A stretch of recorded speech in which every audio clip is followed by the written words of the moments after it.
How to recover Valorant account.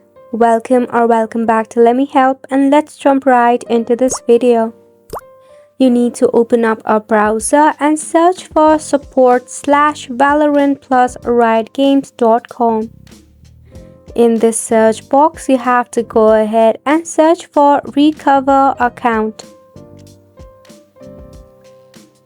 Now when you give it a search, you will find various of articles related to your issues. You need to select the article where it says recover your account and go ahead and tap on it. If you have forgotten certain credentials such as your username or password, you can easily recover through here as well. For your account recovery, tap on where it says Begin Account Recovery. Now to start off from step 3 of step 1, you need to enter your account details.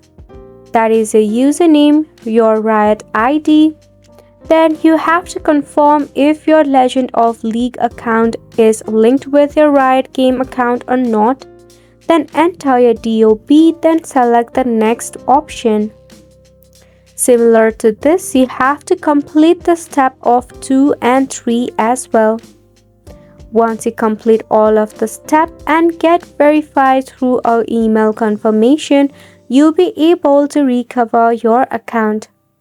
And that is all for the video as well. Thank you so much for tuning in.